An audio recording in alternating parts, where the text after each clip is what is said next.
O objetivo dessa série nós vamos trabalhar em vários textos do Novo e do Antigo Testamento, identificar a redenção de Cristo em toda a palavra e a suficiência dessa redenção para a nossa vida prática. Bom, 15, verso 11 a 31. Diz o seguinte: quem achou, lê comigo. Continuou: certo homem tinha 2 filhos. O mais moço disse ao pai: Pai, dá-me a parte dos bens que me cabem. E ele lhes repartiu os haveres. Passados muitos dias, o filho mais moço, ajuntando tudo o que era seu, partiu para uma terra distante e lá dissipou todos os seus bens, vivendo dissolutamente. Depois de ter consumido tudo, sobreveio àquele país uma grande fome. Ele começou a passar necessidade. Então ele foi e se agregou a um dos cidadãos daquela terra, e este o mandou para os seus campos guardar porcos.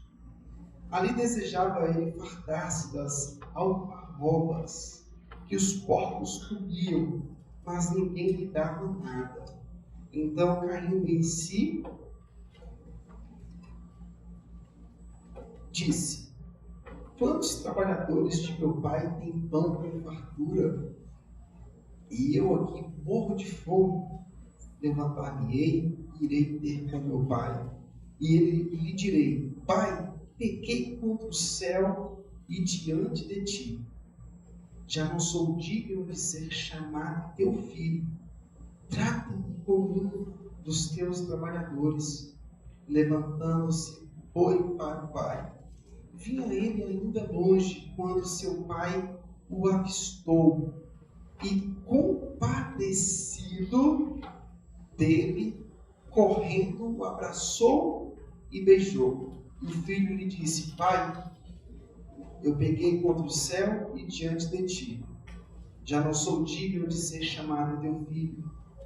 O pai, porém, disse aos seus servos: Trazei depressa a melhor roupa, vestiu, ponde-lhe um anel no dedo e sandálias nos pés.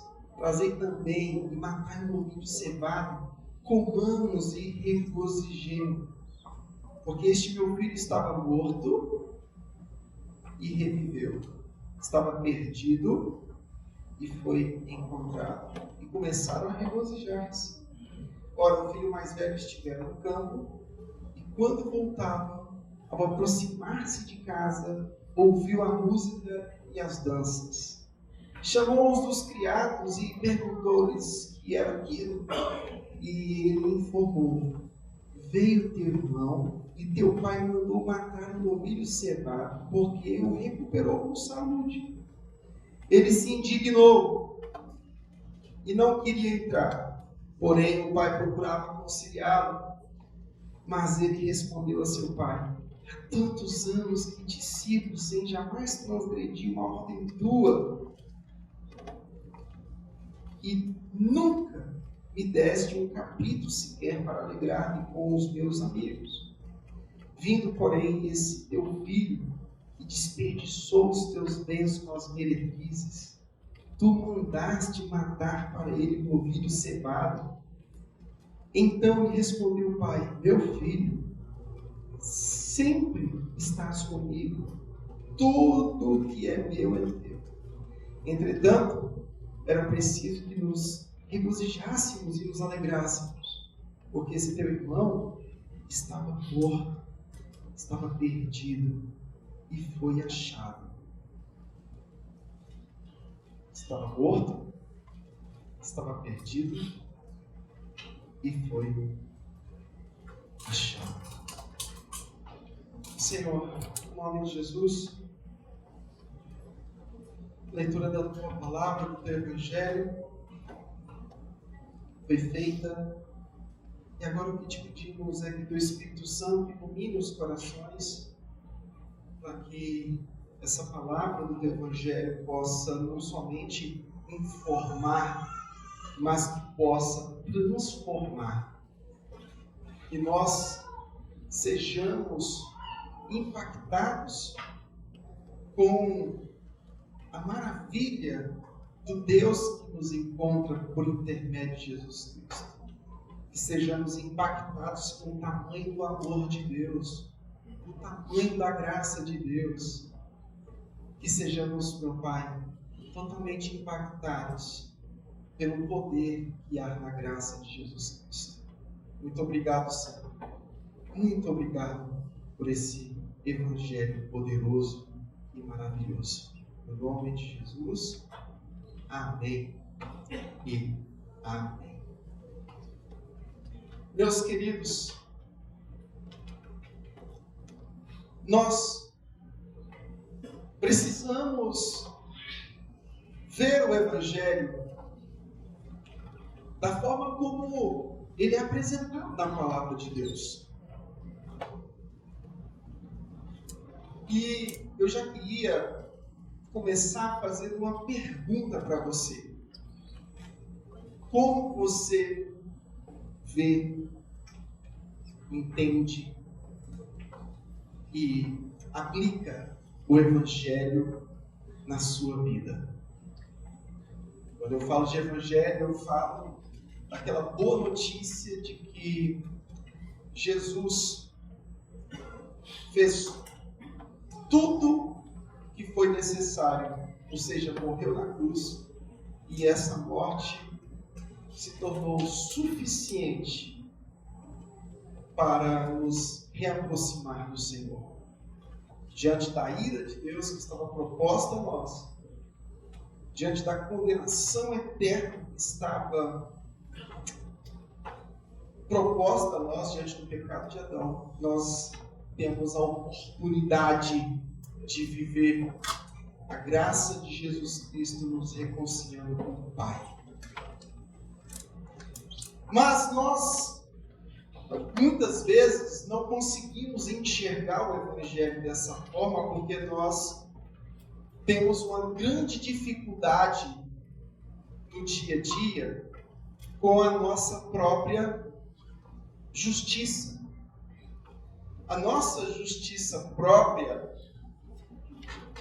ela aponta muitos fatores que tiram o Evangelho do centro. A gente, em muitas circunstâncias, não consegue estabelecer um relacionamento com o Senhor conforme o Evangelho de Jesus Cristo, porque nós somos ensinados não com o Evangelho, nós somos ensinados a extrair da Bíblia aquilo que nos convém.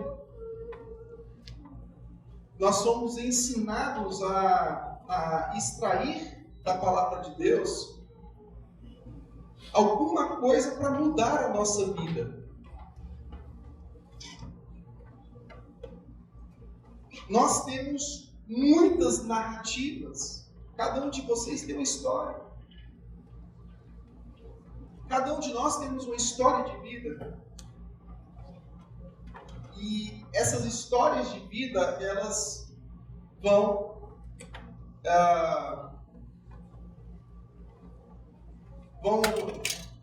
interagindo diariamente com as nossas dores, vão interagindo diariamente com os nossos temores, os nossos medos, e nós deixamos de ter uma visão maior do Evangelho, e a nossa vida se torna o centro da nossa própria trajetória. A nossa dor, o nosso sofrimento, os nossos sonhos, os nossos desejos, as nossas lutas fazem com que a gente torne Deus a nossa imagem e semelhança.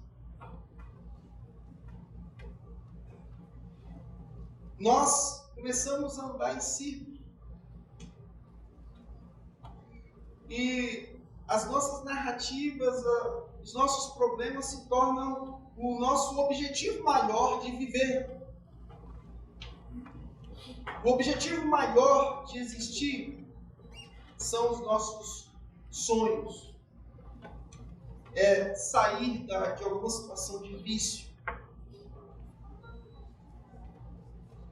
E eu queria fazer uma pergunta para você. O que é o Evangelho na sua vida? Qual o conceito que você e eu temos do Evangelho de Jesus Cristo? Quem é Cristo na nossa vida? Quem é Cristo diante da nossa narrativa?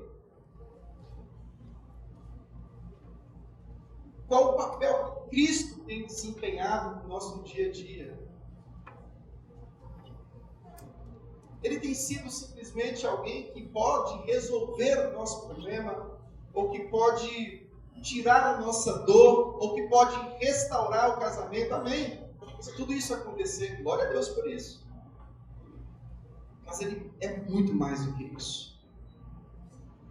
E a forma como você vê Jesus, como você enxerga o Evangelho, é a forma como você vai responder no seu dia a dia, diante das dificuldades que você passa.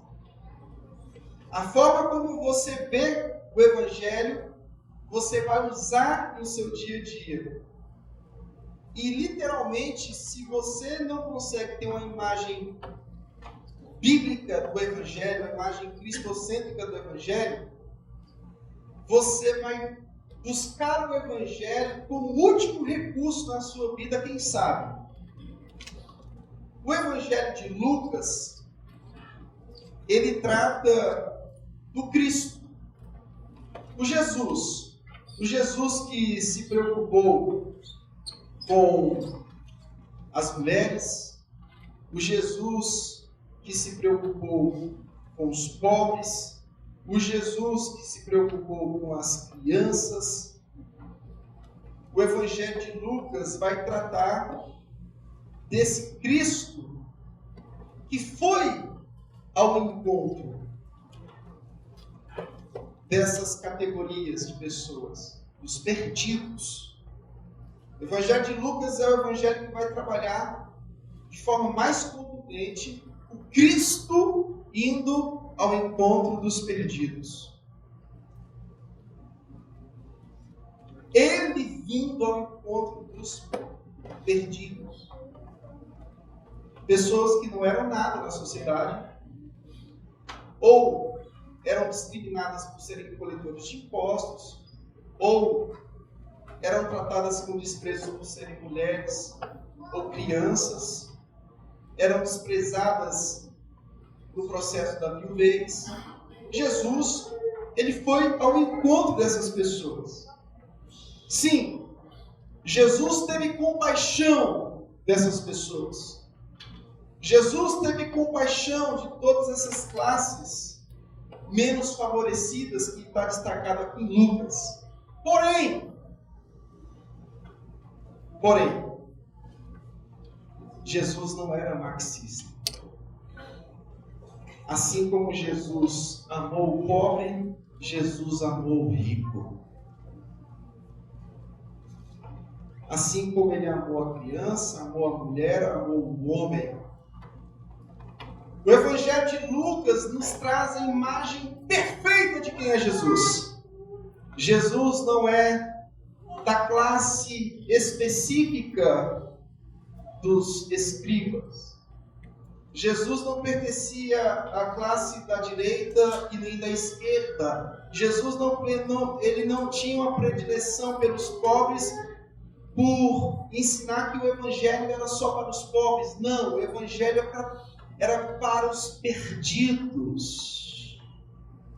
Sejam pobres, ricos, coletores de impostos, seja qualquer classe de pessoas, Jesus foi ao encontro delas.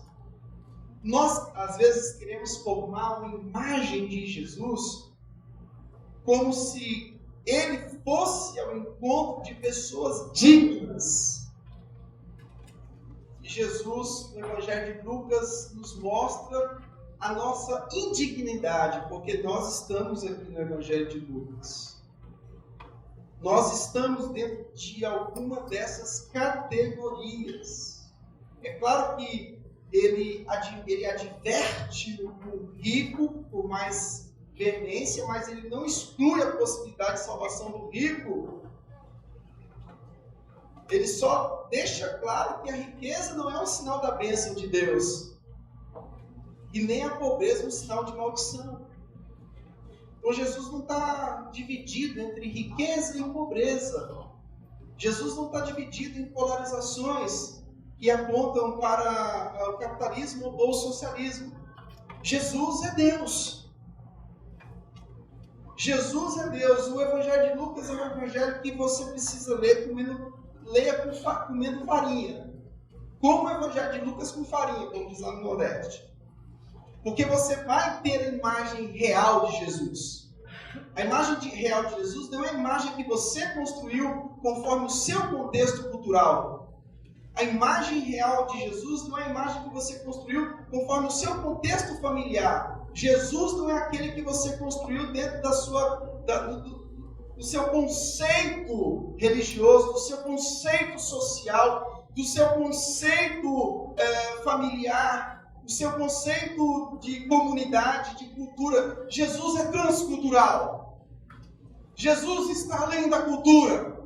Jesus está além da sociedade. Jesus está além dos tempos e das épocas e das divisões que a sociedade foi criando ao decorrer do tempo. Eu quero reforçar quem é Jesus na sua vida, o que é de fato o Evangelho na sua vida. Nós queremos tomar um cuidado para que as nossas narrativas e as nossas dores não criem um Jesus personalístico para as nossas vidas. Nós somos tendenciosos a criar deuses. E o maior perigo é quando nós queremos não ser transformados em imagem e semelhança dele, mas nós queremos transformar ele, a nossa imagem e semelhança. O Evangelho, ele precisa pulsar nas nossas vidas. O Evangelho de Lucas é a história desse Jesus, é a história de salvação de Israel, que começa com o anúncio do nascimento de Jesus, vai até a ascensão. Lucas, o médico, e às vezes companheiro de Paulo, ele está nesse processo, de acordo com a tradição, ele está como aquele que os estudiosos muitas vezes se dividem sobre essas questões literárias, mas nós podemos citar Lucas escrevendo a Teófilo. Teófilo, um cara desconhecido, de cultura greco-romana. Os leitores do Evangelho, cristãos gentios, e o Evangelho está narrando aqui que esse Messias chegou a esse povo. O Messias chegou a esse povo que não era nada. Os ricos não tinham nada para atrair a Cristo, nem os pobres. Jesus, no Evangelho de Lucas, não é um líder nacionalista.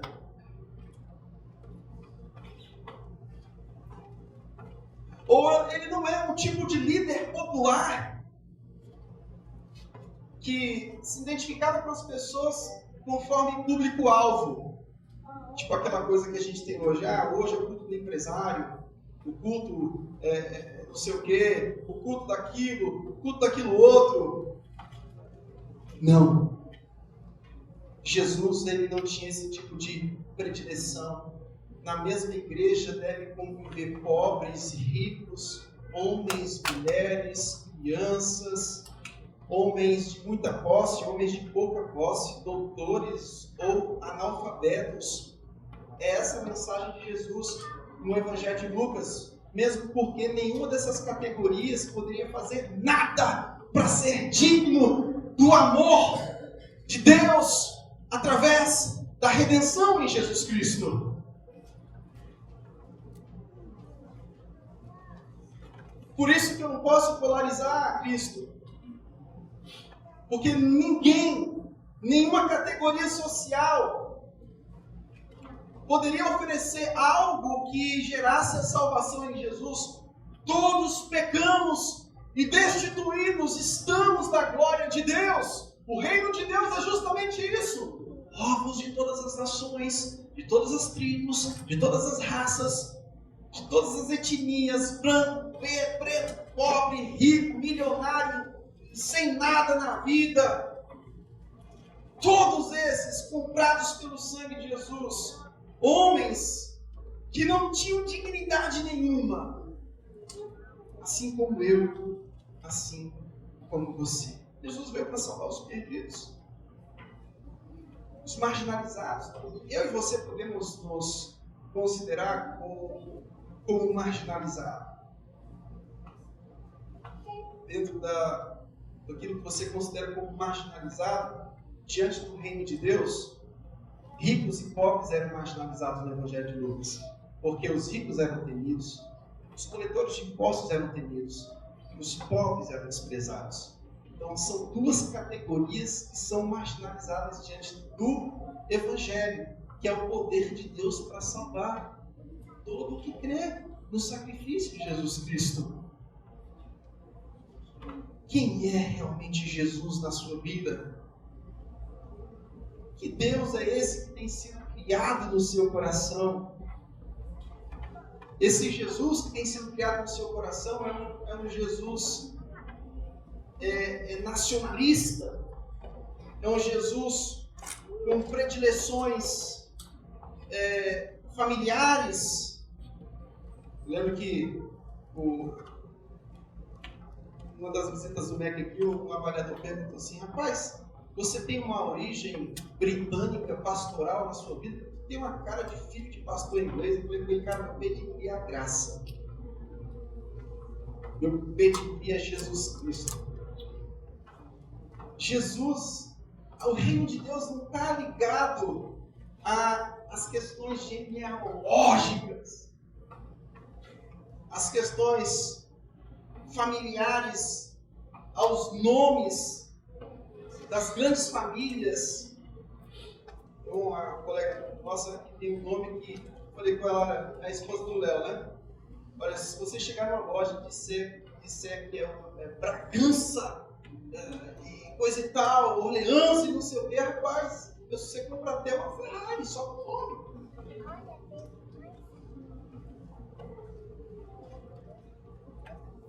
Talvez se uma outra pessoa chegar com um nome mais simples como o meu, Silva, Michel Augusto é a parte mais bonitinha, mas depois vem Barbosa, da Silva, Ferreira Gomes. O cara diz, rapaz, como juntou tanto nome comum numa pessoa só? O Evangelho de Lucas vai tratar justamente disso. No reino de Deus não tem essas questões. A Bíblia nos diz que nós caímos, que todos nós estávamos distantes terrivelmente do nosso Deus, como ovelhas que estavam perdidas. É o que diz Isaías 53. Ou a Bíblia vai nos retratar como rebeldes, é o caso desse filho pródigo, como um filho que pensa que sabe tudo, como às vezes nós estávamos, ou você pode estar hoje, aquele filho pródigo que pensa que sabe tudo, que acha que está sabe aquela coisa do filho que cresce para cima do pai, o filho que adquire uma certa autonomia. Às vezes você está aqui como uma ovelha que está perdida e Deus pode te encontrar, ou como uma ovelha que está rebelde, querendo viver e experimentar a vida. querendo ser boyzinho de novo. Te pega, cara! A mulher sempre fica assim, tá querendo ser um boyzinho de novo, bonitão? Eu tô só te observando. Tu tá querendo o quê? Mas eu acho que querer ser um bonitão não é nenhum problema. O problema é a rebeldia interna que precisa ser vencida. A aparência não vale muito, mas a rebeldia que está na nossa alma. Sabe aquele desejo de ser independente? Aquele desejo de autonomia? Sim. Esses caras que têm esse desejo acabam indo para longe da casa do pai, acabam vivendo entre os porcos, querendo desejar a comida dos porcos, e nem assim vão conseguir, porque o texto diz que ele desejou e foi negado o pedido. Pedido indeferido. Acabou com tudo que tinha. O pessoal que ganha na Mega Sena aí, eu vi uma reportagem dos que já ganharam na Mega Sena. Diz o seguinte, que a maioria fica pobre de novo. Os que não tinham nada voltam de novo para o primeiro estágio.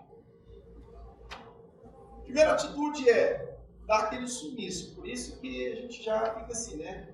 Rapaz, saiu o resultado. Fulano está sumido, eu acho que ele ganhou. E o tal do dinheiro gera um espírito de independência, de poder. Eu acho que a gente não precisa nem ter dinheiro, só basta ter o cartão de crédito. Gente, só pelo fato de você ter um cartão de crédito, você já acha que pode comprar tudo. Só com a possibilidade de poder comprar, nós já criamos um espírito de poderio. Você imagine se você ganhar na Mega Sena? Você imagine se esse dinheiro todo vier para o teu bolso? Primeira coisa, pastor, estou comprando uma casa de praia, mas fique tranquilo que eu não vou deixar de congregar. Eu digo, tá.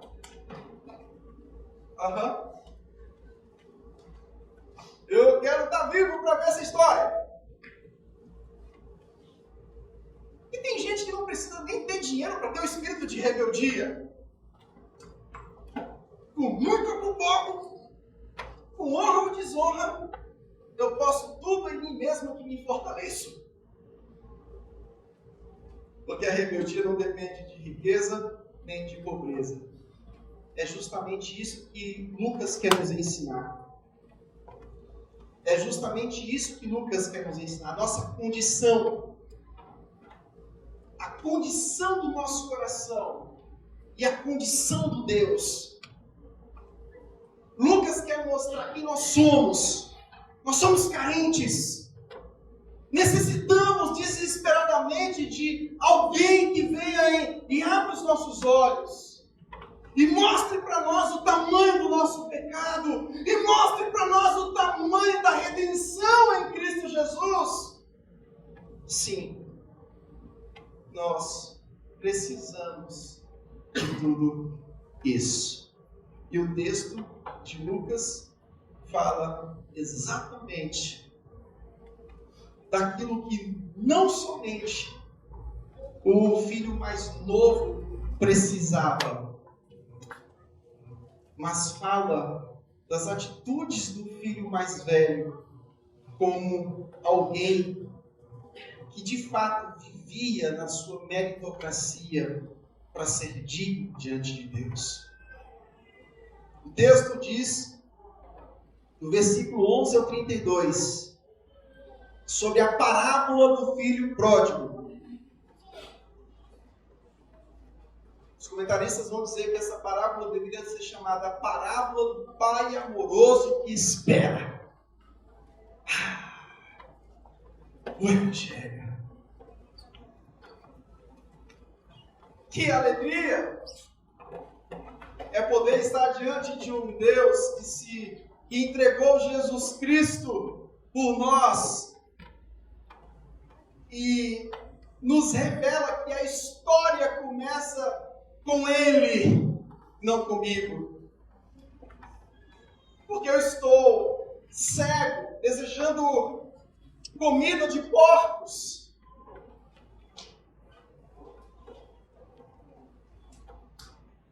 Efésios 2:1 diz que ele nos deu vida, estando nós mortos nos nossos delitos e pecados.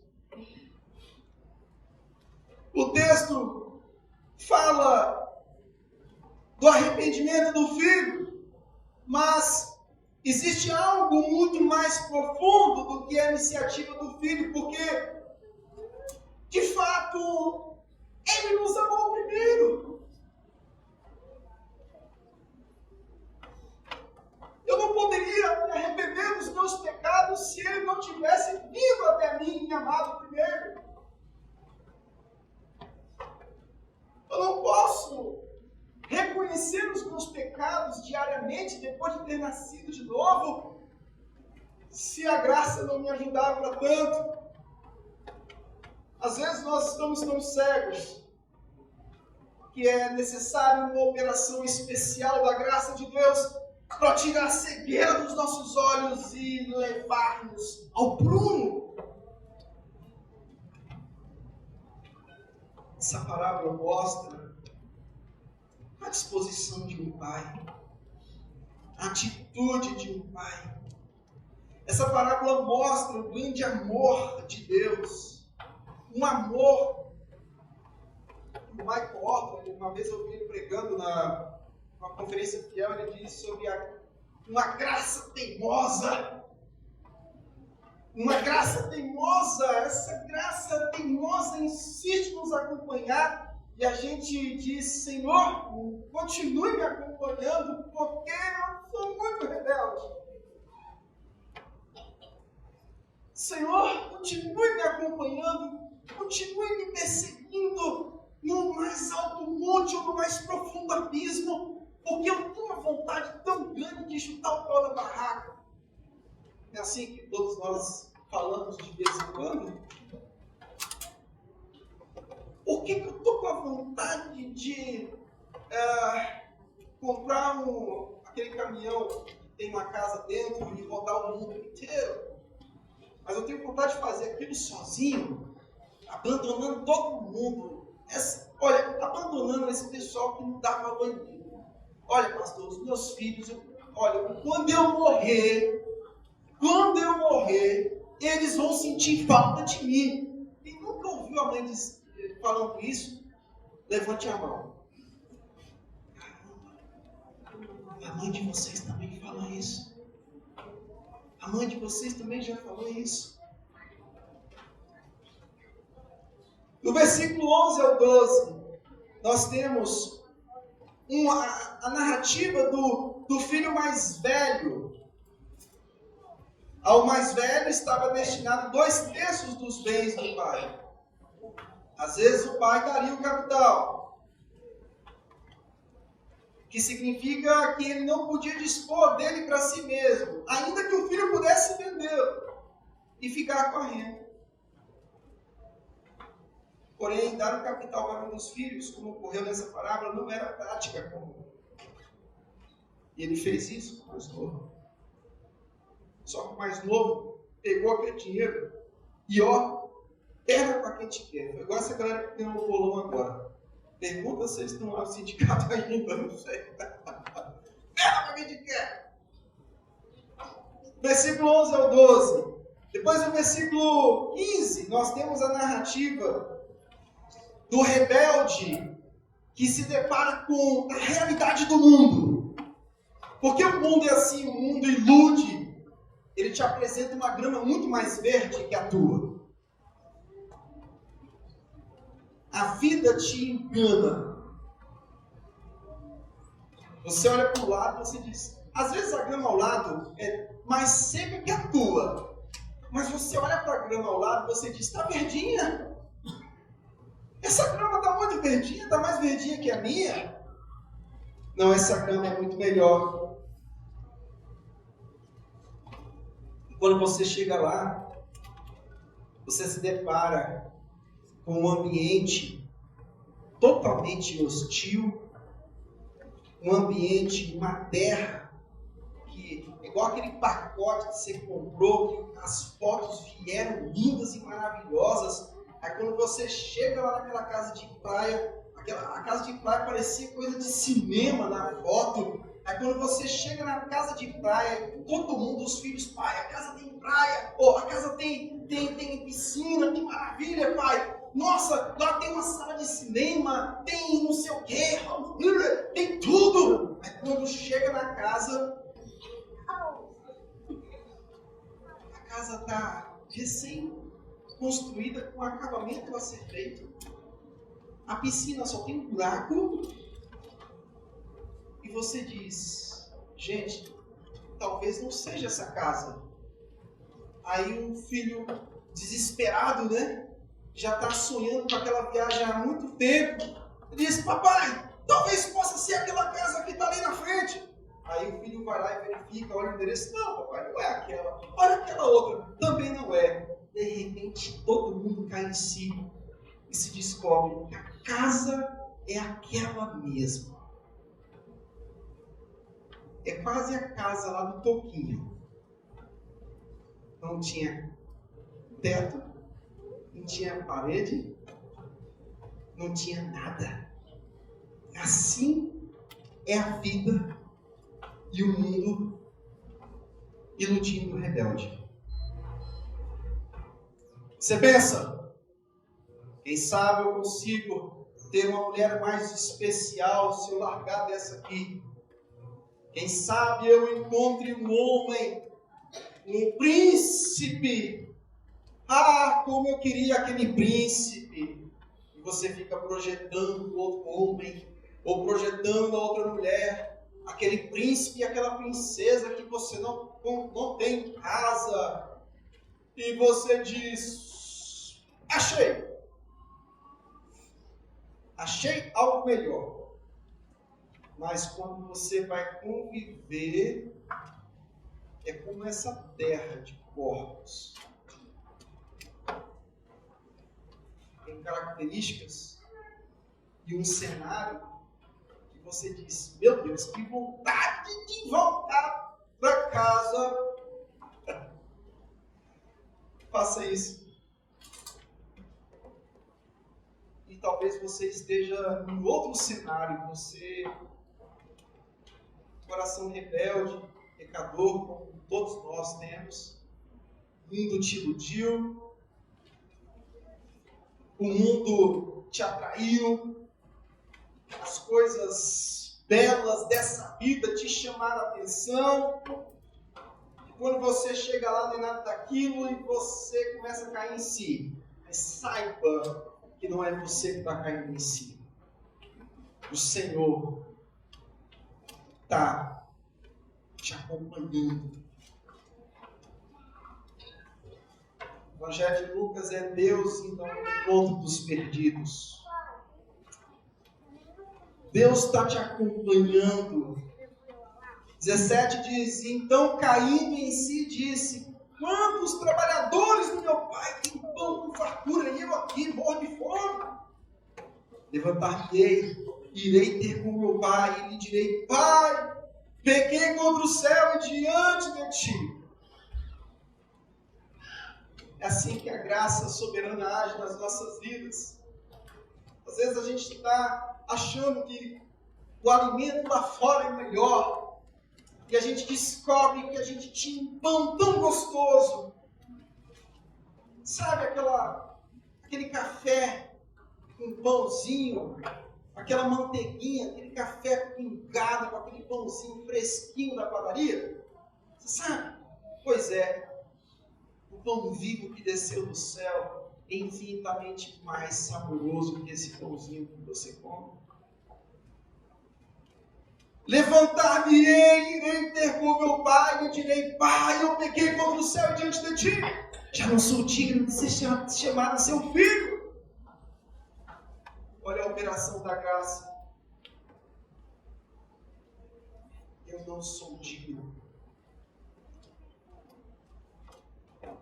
Eu não tenho condições de Eu não tenho condições de ir se o Senhor não tiver misericórdia. Pequei contra o céu diante de ti. Trata-me como um dos teus trabalhadores. Levantando-se foi para o seu pai.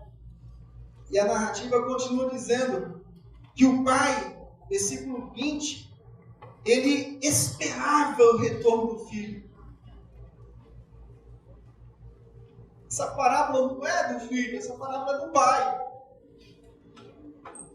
Ele esperava com ansiedade o retorno do filho. Esse filho indigno.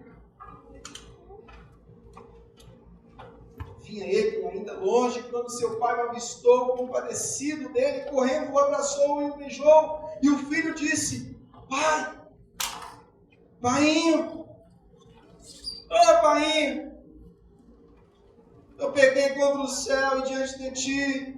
Eu já não sou digno de ser chamado teu filho. Aqui a gente lembra da série passada, o Sermão do Monte. O Sermão do Monte e as bem-aventuranças. As primeiras 5 bem-aventuranças é, de fato, o reconhecimento da nossa indignidade. Bem-aventurados pobres de espírito, ou seja, aqueles que realmente, pela graça de Jesus, reconheceram que estão falidos diante de Deus, que estão completamente condenados, que necessitam desse amor do Pai. O Pai, porém, disse aos seus servos: trazei depressa a melhor roupa, vestiu, pondo-lhe um anel no dedo e sandália nos pés. Aqui uma distinção.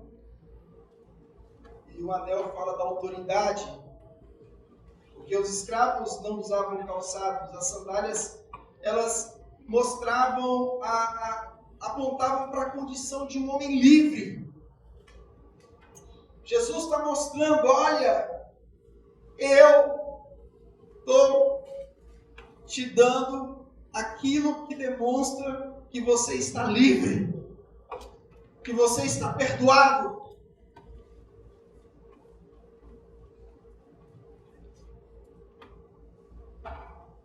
O novilho cevado era reservado para ocasiões específicas. No versículo 25 a gente tem outra atitude.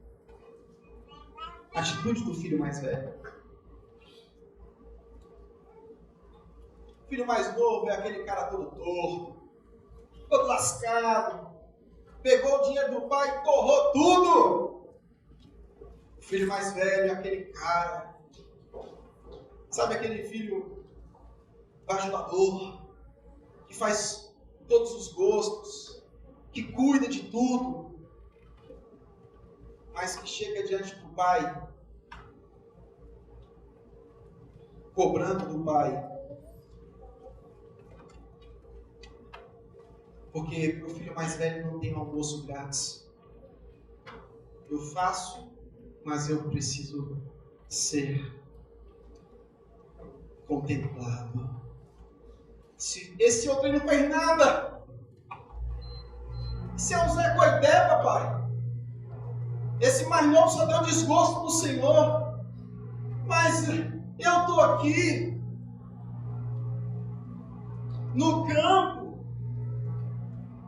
Ele se aproxima e alguns dos criados informam: ó, teu irmão está aí.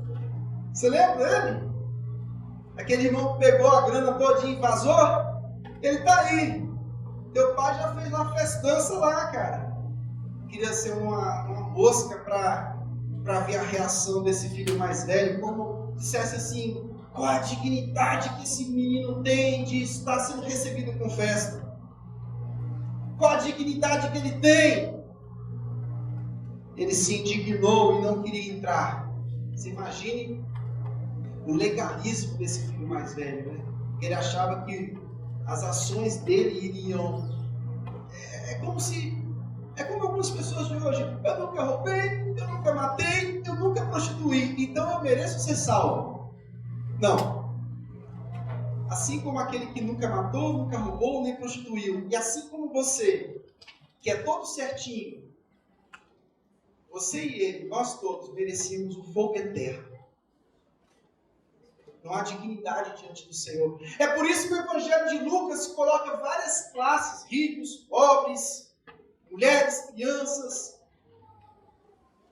como classes que por si só não são merecedoras de nada.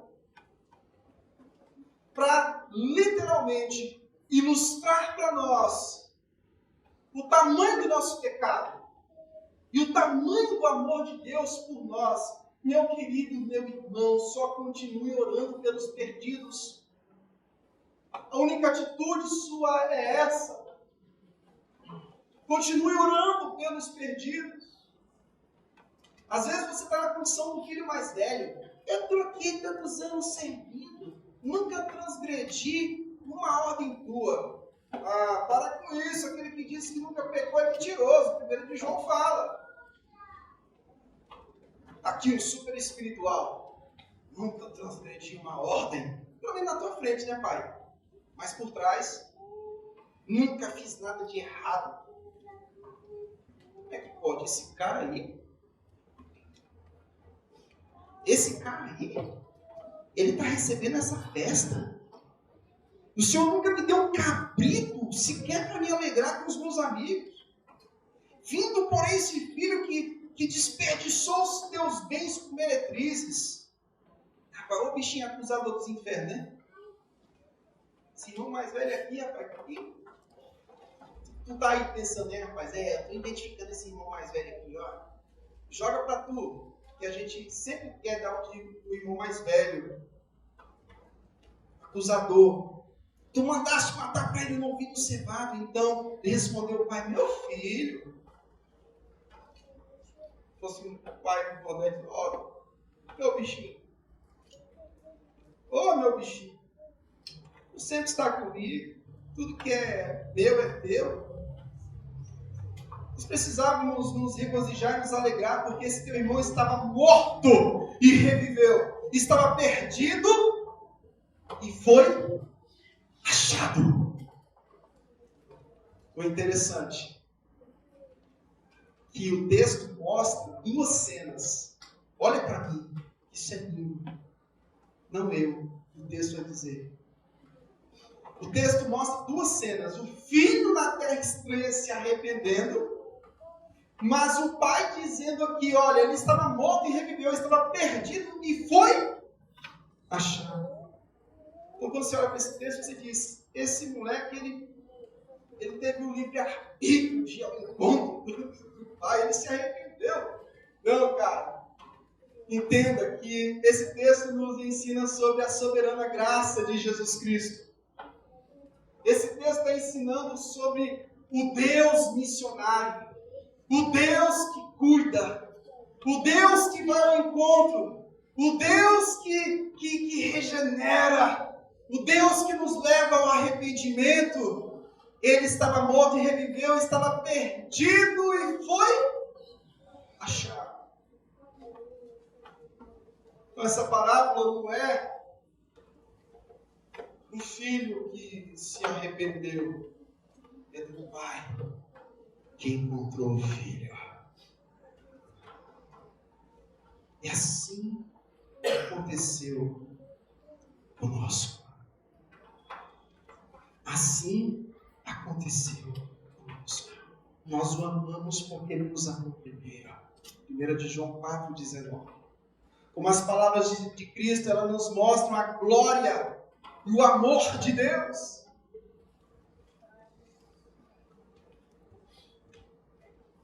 As palavras de Cristo mostram isso. A glória do amor de Deus por nós. E como é que você tem vivido isso no seu dia a dia? Em relação a você mesmo, diante dos seus pecados, diante dos nossos pecados. Quem tem sido Cristo na sua vida? Querido, Ele não é o acusador. Ele é aquele que vai ao seu encontro e te chama. Vem para os meus braços. Vem para os meus braços porque você tem um verdadeiro descanso em mim. Você tem a verdadeira paz em mim. Você saiu rebelde, procurando refúgio, e você encontrou uma terra cheia de corpos, um lugar infinitamente pior do que eu tinha para você. Meu filho, vem, meu filho amado. A história de um travesti, São Paulo, um pai, pastor, um filho travesti, e todo dia, 1 da madrugada, esse pai ia lá na rua buscar o filho nas avenidas frias de São Paulo, que ele sempre ia com a coberta e acobertava o filho e levava para casa. Um dia esse filho aprove a graça soberana do Senhor. Um dia esse filho, ele se converteu na mesma igreja que o pai era pastor. E hoje se tornou um grande pregador do Evangelho de Jesus Cristo. O amor de Deus vem ao nosso encontro. Como você tem expressado o amor de Deus no seu dia a dia em relação aos perdidos?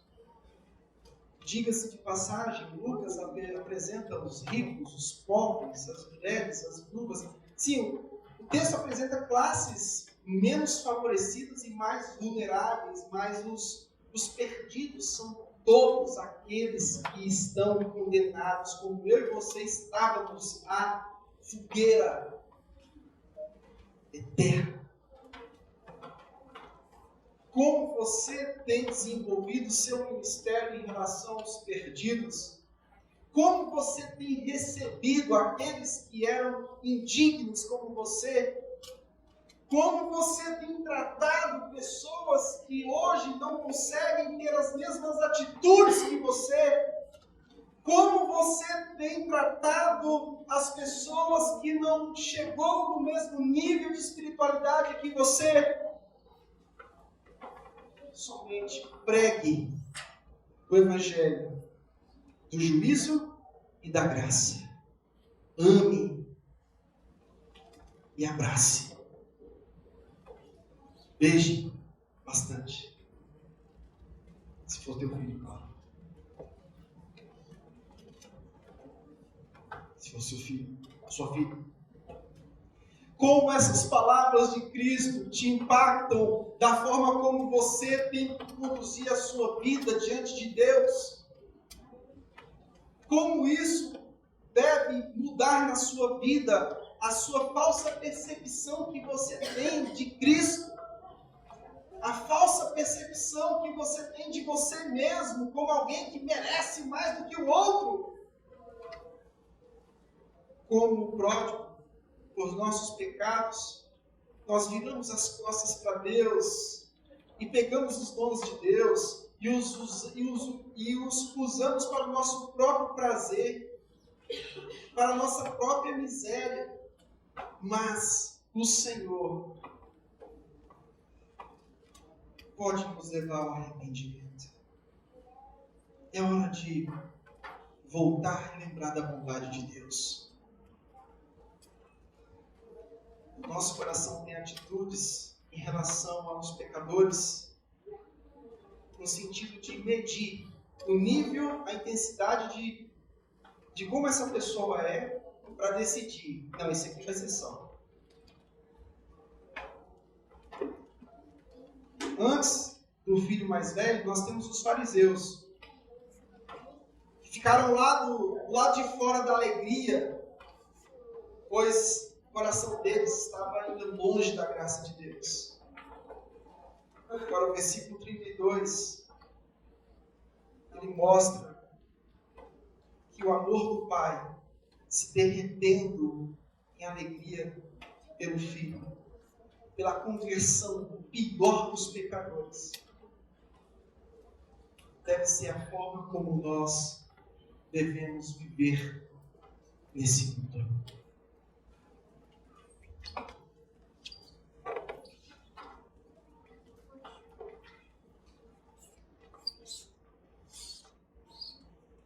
O que fazer da sua vida? Primeira atitude, se você está aqui nessa noite e você está se vendo nessa situação de um filho rebelde, indigno, saiba que pode ser o Espírito Santo trabalhando na salvação do seu coração. Você está se vendo indigno diante das suas falhas, dos seus erros. Sim, você é bem-aventurado por essa pobreza de espírito, por essa destituição, por você estar se reconhecendo alguém destituído desse Deus. Essa é a atitude do filho pródigo. Essa parábola, ela fala não da ação do filho, mas essa parábola fala da soberana graça do nosso Senhor, do amor paternal do nosso Deus. Então veja, meu querido, por mais sombrios que estejam os teus caminhos, pela graça de Jesus, Deus pode torná-los mais altos que a neve. E você que está aqui hoje, crente velho, cheio de si, cheio de razão, da espiritualidade a 1000 por hora, achando que é amigo íntimo do papai e o resto é resto. Como você pode aplicar essa história no seu dia a dia para que você tenha mais compaixão e misericórdia daqueles que estão ao seu redor?